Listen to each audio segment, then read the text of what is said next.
Shalom saudara-saudara.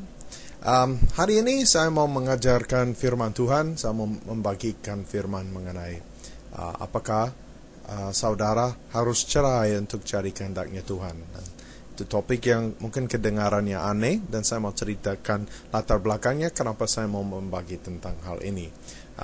Dulu saya tinggal di Indonesia, dan saya ada satu teman yang bilang, wah, kalau saudara menikah dan menikah dengan orang yang salah, yang tidak ditentukan Tuhan, nanti kamu mungkin harus cerai dan menikah lagi dengan orang itu yang mestinya Tuhan pilih bagi saudara.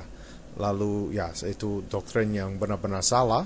Lalu saya mau kita lihat di Alkitab apakah konsep itu benar, enggak. Apakah kita harus kalau salah menikah dengan orang yang salah harus cerai dan menikah lagi, apakah itu sesuai dengan firman Tuhan atau tidak.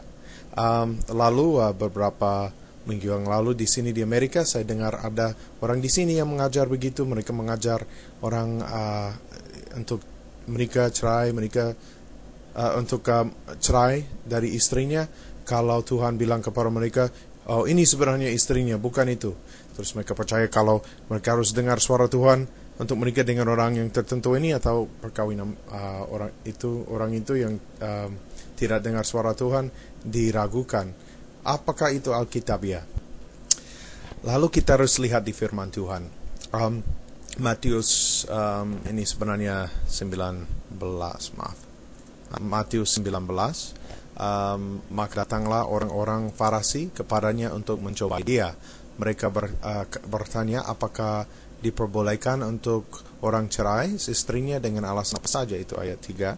Ayat 4, jawab Yesus, tidakkah kamu baca bahwa Ia yang menciptakan manusia sejak semula menjadikan mereka laki-laki dan perempuan, dan firman-Nya sebab itu laki-laki akan meninggalkan ayah dan ibunya dan bersatu dengan istrinya sehingga kedua itu menjadi satu daging. Demikian mereka bukan lagi dua melainkan satu. Karena itu apa yang telah dipersatukan Allah tidak boleh diceraikan manusia. Kata mereka kepadanya, jika demikian, apakah sebabnya Musa memerintahkan untuk memberikan surat cerai jika orang mencerai istrinya? Kata Yesus kepada mereka, karena ketegaran hatimu Musa mengizinkan kamu menceraikan istrimu, tetapi sejak semula tidak demikian. Tetapi aku berkata kepadamu, barang siapa menceraikan istrinya kecuali karena zina, lalu kawin dengan perempuan lain, ia berbuat zina.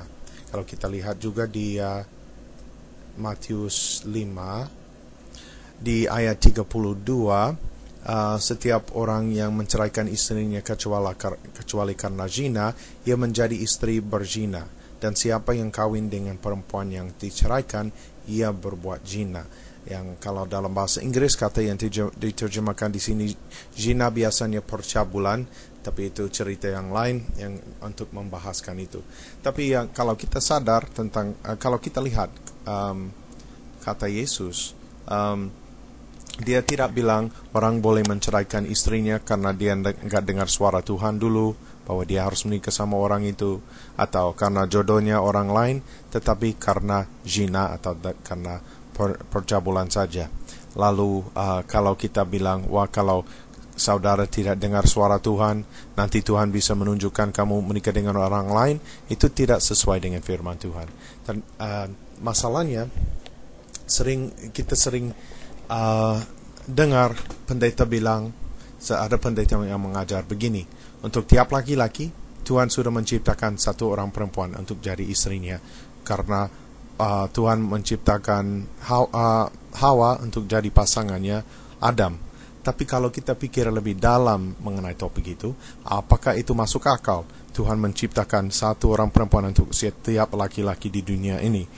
Pertama, tidak sama jumlah laki-laki dengan orang perempuan di dunia ini. Sedikit, mungkin 51% orang perempuan di dunia ini. Saya nggak tahu percis, tapi nggak percis sama. Yang kedua, saya punya teman misalnya, ada masalah kalau orang meninggal dan menikah lagi.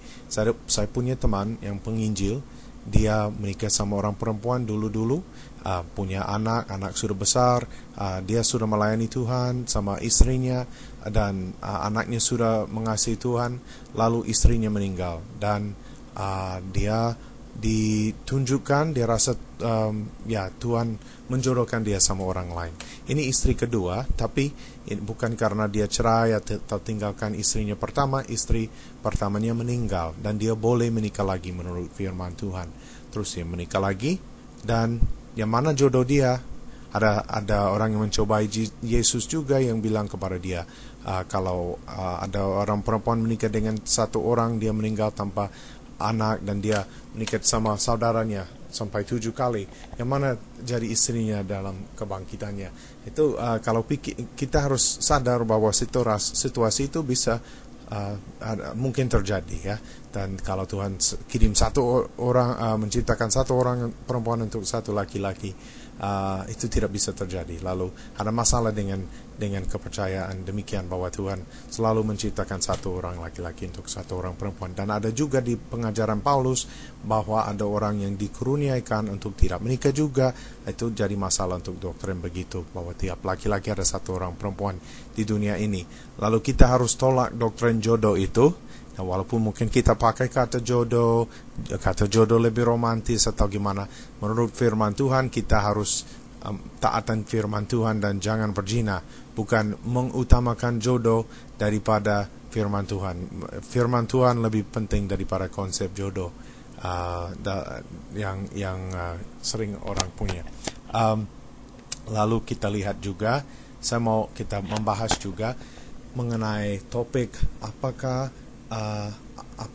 orang harus dengar suara Tuhan secara langsung untuk menikah, dan saya mau membahaskan itu dalam video yang lain. Tuhan memberkati.